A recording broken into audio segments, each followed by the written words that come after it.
नमस्कार मेरे प्यारे दोस्तों, स्वागत है आपका साक्षी की आवाज चैनल में। तो दोस्तों, आज की कहानी है कि क्या ऐसा हो सकता है कि कोई बेटा अपने माँ बाप को ही बेच दे। यह कहानी है राजन, उसकी पत्नी और उसके बूढ़े माँ बाप की। राजन अपने माता पिता का इकलौता बेटा था।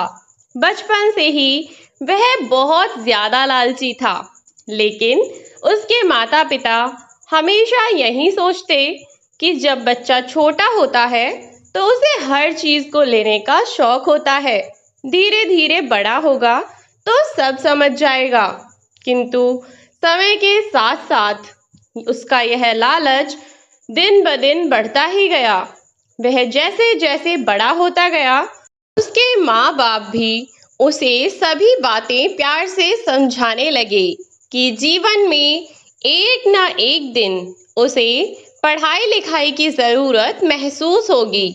जीवन में पैसा कितनी मुश्किल से कमाया जाता है, खास तौर पर जब बात मिडिल क्लास फैमिली की हो। रामलाल जी व उनकी पत्नी जया जी दोनों राजन को बिठाकर बड़े प्यार से उसे समझाया। उसका पढ़ने लिखने में बिल्कुल भी दिमाग नहीं था। वह हमेशा स्कूल से छुट्टी मारकर इधर उधर दोस्तों के साथ घूमने चला जाया करता था। हर माता पिता की तरह रामलाल जी भी और जया जी भी अपने बच्चों को एक सभ्य और सज्जन व्यक्ति बनाना चाहते थे, लेकिन राजन गलत संगत में पड़ गया। वह बात बात पर झूठ बोलने लगा। शुरू में तो उसके माता पिता ने उसे बहुत प्यार से समझाया कि वह जो कर रहा है उसके परिणाम कितने बुरे हो सकते हैं। झूठ बोलना, बदतमीजी करना उसके लिए आम बात होती जा रही थी, और जब वह प्यार से नहीं समझा तो रामलाल जी ने उसे कमरे में बंद किया। उसे डराया, धमकाया और पीटने को भी तैयार हो गए। इससे पहले कि राजन पर हाथ उठाते जया जी वहां आ गईं और उन्होंने रामलाल जी को रोक दिया। अब उनके पास अपने बेटे को सुधारने का जब कोई रास्ता नहीं रहा तो उन्होंने उसे शहर से दूर एक हॉस्टल में भेज दिया। वे हर महीने उससे मिलने जाया करते, लेकिन उसने उनसे मिलने से मना कर दिया। धीरे धीरे उसके मन में अपने माता पिता के लिए नफरत बढ़ने लगी, और देखते ही देखते वह दिन भी आ गया जब राजन अपनी पढ़ाई करके वापस घर आ गया। लेकिन वह अपने माता पिता से मतलब नहीं रखता था। जया जी व रामलाल जी दोनों ही बरसों से जिस बेटे से मिलने की आस में जी रहे थे, उनकी वह आस भी पूरी ना हो सकी। उन्होंने सोचा शायद अभी जिम्मेदारियों का बोझा सर पर आएगा तो सब समझ जाएगा। यही सोचकर उन्होंने दिशा नाम की लड़की से उसकी शादी तय कर दी। शादी के बाद भी जब वह नहीं सुधरा और एक दिन जया जी और रामलाल जी पास के ही गांव से आ रहे थे कि तभी एक हादसे में दोनों अपनी टांगें खो बैठे, और दोनों बेचारे जितना हो पाता उतना काम करने की कोशिश करते, लेकिन फिर भी न चाहते हुए भी वह कुछ ही समय में अपने बेटे और बहू पर बोझ बन चुके थे। जैसे तैसे बेचारे बस अपना समय काट रहे थे कि एक दिन उनके गांव में एक कसाई जानवरों को मारकर उनका मीट बेचने वाला आया, और वह गांव में आवाज लगाने लगा, क्या है कोई कटरा कटिया बिकाऊ, क्या है कोई बछड़ा बछिया बिकाऊ। राजन और उसकी पत्नी ने जब यह आवाज सुनी तो वे दोनों उस कसाई को आवाज देकर अपने घर में बुला लेते हैं। घर में आने के बाद वह पूछता है, हाँ तो बताओ, कहाँ है बछड़ा या बछिया, क्या है? उसने अपने बूढ़े माँ बाप के कमरे की तरफ इशारा करते हुए कहा, ले जाओ इन्हें। इस बात पर वह कसाई हंसते हुए बोला, क्यों मजाक करते हो भाई? सुबह से अभी तो कुछ काम भी ना हुआ और तुम सुबह से ही मजाक करने लग गए। तो राजन बोला, अरे नहीं भाई, मैं मजाक नहीं कर रहा हूँ, और अगर तुम इसे मजाक समझ रहे हो तो मत समझो, क्योंकि मैं सच कह रहा हूँ। अब मैं इन लोगों का और बोझा नहीं ढो सकता। वैसे भी ये मेरे लिए घर के स्टोर रूम में पड़े कबाड़ की तरह ही हैं। इनके होने से कुछ हो या ना हो, पर इनके ना होने से मुझे तो बहुत सुकून मिलेगा। ऐसा कहकर उसने उस कसाई से फिर कहा, बताओ कितना दाम दोगे इन दोनों का? बल्कि अगर इन्हें तो मुफ्त में भी दे दूं तो भी अच्छा काम, कम से कम इनसे जान तो छूटे। अपने लिए ऐसे शब्द और ऐसी बातें सुनकर दोनों बुजुर्ग अंदर बैठे बैठे बस रोए जा रहे थे, किंतु कोई फायदा नहीं। उनका बेटा इन पर कोई ध्यान नहीं देता था। उनके रोने या हंसने का उस पर कोई प्रभाव नहीं पड़ता। वह इतना निष्ठुर था कि बस किसी भी कीमत पर अपने माँ बाप से पीछा छुड़ाना चाहता था।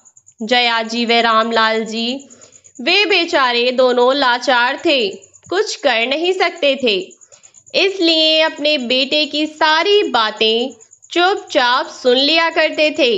पर कहते हैं ना कि हर चीज की एक सीमा होती है। यदि कोई भी व्यक्ति विशेष उस सीमा को पार करे तो उसका परिणाम सही नहीं होता, और यही हुआ राजन के साथ।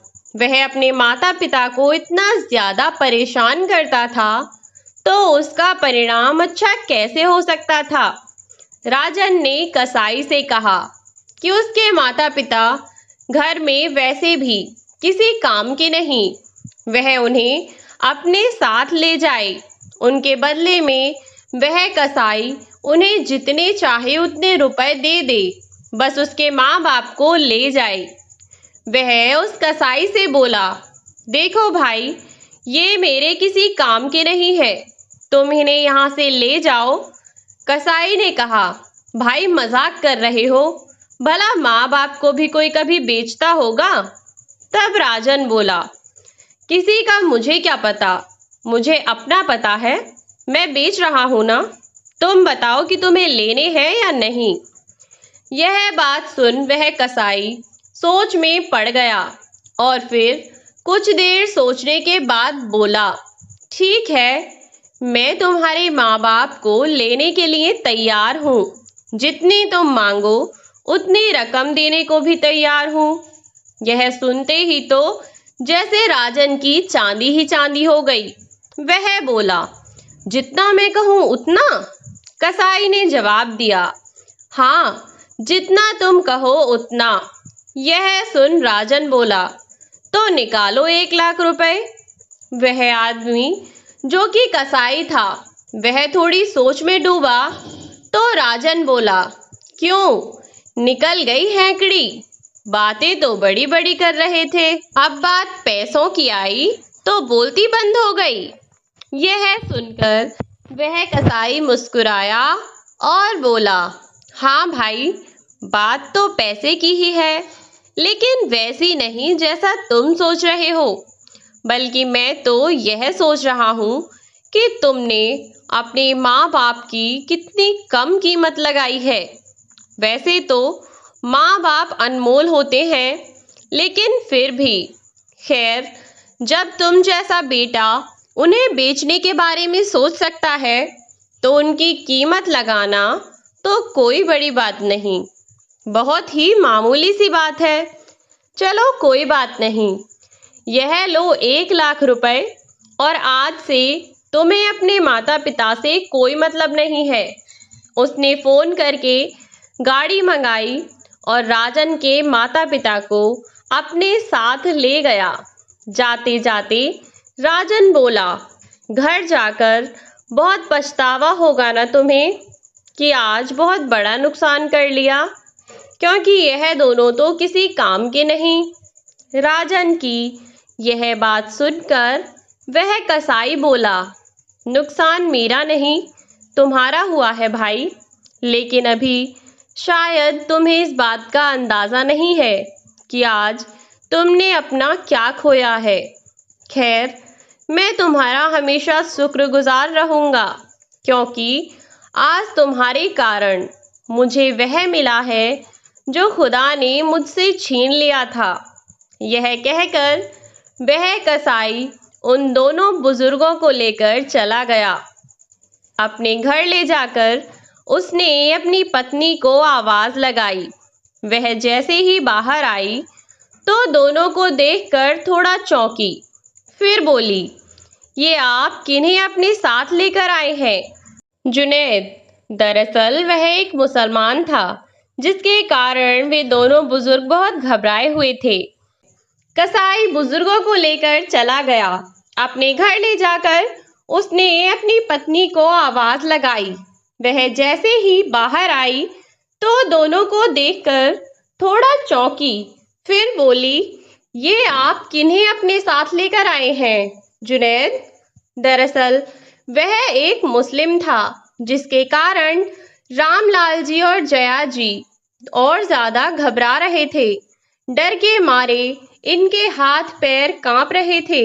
लेकिन जुनैद ने जैसे ही गाड़ी का दरवाजा खोला, वह उन्हें नीचे उतारते हुए अपनी पत्नी से बोला, सुनो बेगम साहिबा, आज से यह दोनों हमारे वालिद यानी कि माता पिता हैं। तो आज के बाद आपको इनका पूरा ख्याल रखना है, और हाँ, इन्हें यहाँ पर किसी भी चीज की कमी ना होने पाए। जुनैद की पत्नी शबीना दोनों को सत्कार के साथ अंदर लेकर गई। अब जया जी और रामलाल जी दोनों जुनैद और शबीना के साथ उनके घर में रहने लगे। दोनों का डर गायब हो चुका था, क्योंकि शबीना और जुनैद उन्हें अपने माता पिता के समान समझते थे और शबीना उनकी खूब सेवा करती थी। शबीना के बच्चे पूरा दिन जया जी और रामलाल जी के साथ खेलते और उन्हें अपने दादा दादी मानते थे। वे दोनों भी बच्चों को अपने पोते पोती की तरह ही समझते थे। दोनों का जीवन सुख से बीत रहा था कि एक दिन रामलाल जी की तबीयत खराब हो गई, जिन्हें लेकर तुरंत ही जुनैद हॉस्पिटल पहुंचा और उनकी खूब सेवा की, जिससे वह जल्दी ही स्वस्थ हो गए। जुनैद और शबीना को अपनी इतनी सेवा करता देख दोनों बहुत खुश थे और एक दिन दोनों बैठकर बातें कर रहे थे। जया जी बोली, देखिए ना, जितनी सेवा ये पराए बच्चे कर रहे हैं, उतना तो हमारे अपने बेटे ने भी नहीं किया, बल्कि उसने तो हमें किसी बेकार सामान की तरह घर से बाहर फेंक दिया। रामलाल जी बोले, तुम्हें ऐसा लगता है कि उसने हमें घर से निकाल दिया है? उसने हमें बेकार सामान की तरह घर से निकाला नहीं, बल्कि उसने तो हमें दुधारू भैंस की तरह घर में रखा। जब तक काम चलता रहा तब तक ठीक, और जब किसी काम के ना रहे तो कसाई को दे दिया जाता है ना काटने के लिए, बिल्कुल वैसे ही उसने हमें छोड़ दिया। यह कहते कहते रामलाल जी की आंखें भर आईं और वे अपने आंसू पोंछते हुए बोले, लेकिन देखो ना जया, ईश्वर कितना दयालु है। उसने हमें जुनैद के रूप में एक ऐसा बेटा दिया जो हमें सच में माँ बाप समझता है, हमारा कितना ख्याल रखता है। मैं सोच रहा था कि अभी तो सारी जमीन मेरे ही नाम है। क्यों ना मैं इसे अपने उस बेटे को दूं जिसने हमारे बुढ़ापे में हमारा इतना साथ दिया है, जो दिन रात हमारी सेवा करता है। जया जी भी इस बात पर राजी हो गईं।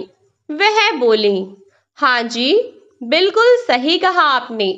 हमें ऐसा ही करना चाहिए, जिससे हमारे उस नालायक बेटे को सबक भी मिलेगा और हमारी असली कीमत क्या है उसे ये भी पता चल जाएगा। इसी सोच के साथ अगले दिन जुनैद से कहा, बेटा, तुम्हें कल कोई जरूरी काम तो नहीं है?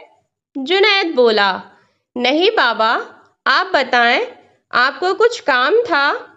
रामलाल जी बोले, हाँ बेटा, कल हमें शहर तक ले चलोगे? बड़े दिन हुए और कुछ काम भी है, इसीलिए। जुनैद बोला, ठीक है बाबा, हम कल शहर चलेंगे। और अगले दिन जुनैद रामलाल जी को लेकर शहर चला गया। वे उन्हें लेकर तहसील पहुंचे। जुनैद ने पूछा कि बाबा, आपको यहाँ क्या काम है? तो रामलाल जी बोले, अभी पता चल जाएगा, रुको जरा। उन्होंने जब जमीन जुनैद के नाम करने की बात की तो जुनैद बोला, बाबा, मैंने आपको और माँ जी को ये सोचकर बिल्कुल नहीं रखा कि मुझे आपसे कुछ भी चाहिए है। मैं तो आप दोनों की सेवा करना चाहता था। यकीन मानिए बाबा, मुझे पैसे का कोई लालच नहीं था।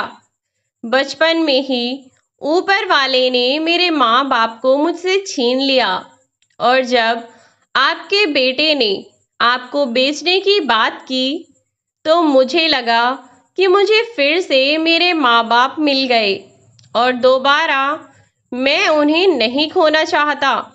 इसीलिए मैं आपको अपने साथ ले आया। मुझे आपकी जमीन जायदाद नहीं चाहिए।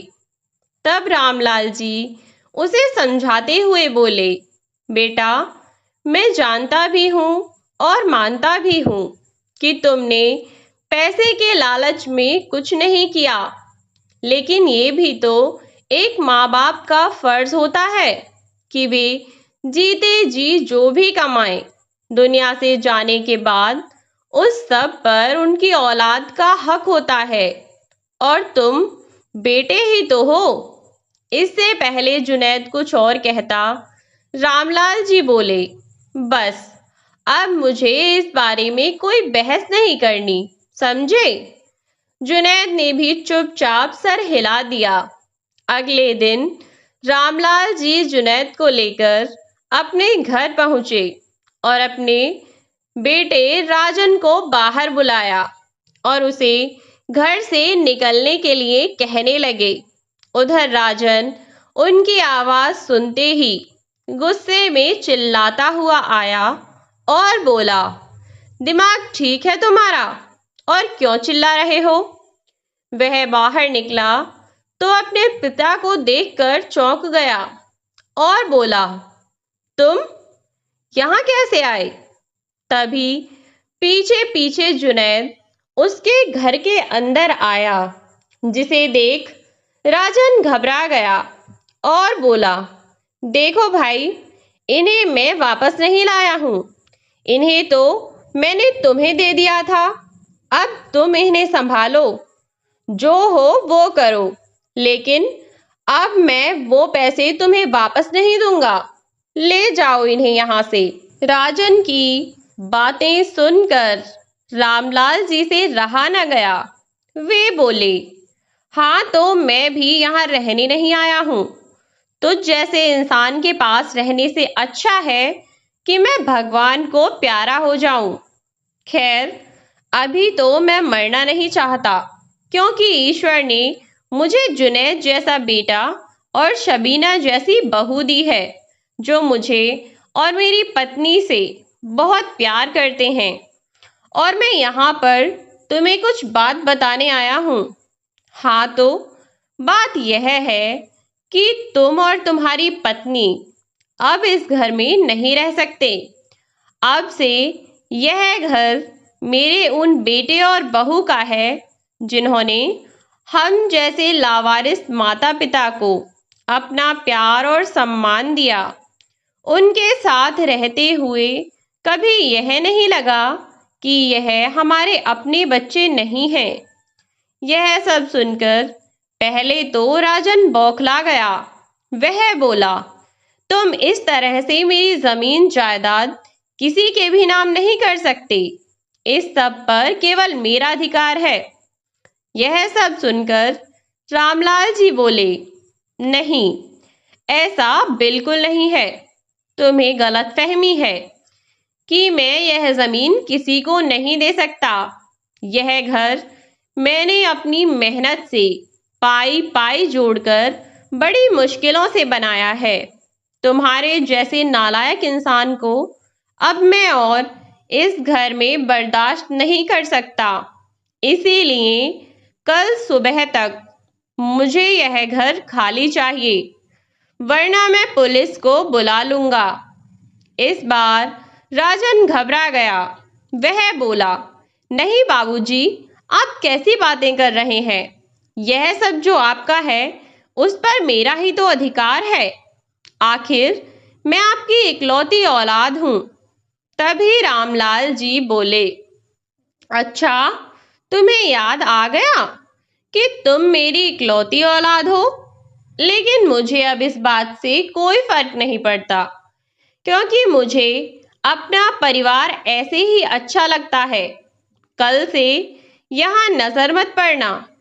तुरंत उनके पैर पकड़कर राजन माफी मांगने लगा। उसने उनकी ढेरों मिन्नत की, लेकिन रामलाल जी ने उसे माफ नहीं किया। 1 हफ्ते का समय देकर चले गए। रामलाल जी और उनकी पत्नी जया जी जब तक जीवित रहे तब तक जुनैद और उसकी पत्नी ने दिन रात उनकी सेवा की, और उनकी मृत्यु के बाद उन्होंने उस घर को किराए पर चढ़ा दिया और उससे जो भी आमदनी होती उससे गरीबों और असहायों की मदद में लगा देते। तो दोस्तों, इस कहानी का उद्देश्य केवल इतना है कि बच्चों को लालच में आकर कभी भी अपने माता पिता के साथ इतना दुर्व्यवहार नहीं करना चाहिए। और यदि आपके आसपास कोई ऐसा बुजुर्ग व्यक्ति है जो अपने बच्चों द्वारा अत्याचार से प्रताड़ित है, तो आपसे जितना संभव हो उनकी मदद करें, उन्हें उस दलदल से निकालने की कोशिश करें। तो दोस्तों, यह थी हमारी आज की कहानी। कहानी आपको कैसी लगी कमेंट बॉक्स में बताना ना भूलें। वीडियो को लाइक करना और शेयर करना ना भूलें। चैनल को सब्सक्राइब ज़रूर कर दें ताकि रोज़ आप नई नई वीडियोस देख सकें। तो दोस्तों, मिलती हूँ आपसे एक नई कहानी के साथ एक नई वीडियो में। और हाँ, मुझसे जो भी इसमें टाइपिंग एरर्स हुए हैं उनके लिए आप सभी से हाथ जोड़कर माफ़ी चाहूँगी। आगे से कोशिश करती रहूँगी कि टाइपिंग एरर्स ना हो। कितनी भी कोशिश के बाद ऐसा होता ही है कि मुझसे ये एरर्स हो जाते हैं। उनके लिए माफ़ी चाहूँगी और कोशिश करूँगी कि आगे की वीडियोस में ऐसे एरर्स देखने को आपको ना मिले। तो दोस्तों, आज के लिए बस इतना ही। मिलती हूँ आपसे नई वीडियो में नई कहानी के साथ। तब तक के लिए बाय बाय मेरे प्यारे दोस्तों। अपना ख्याल रखें।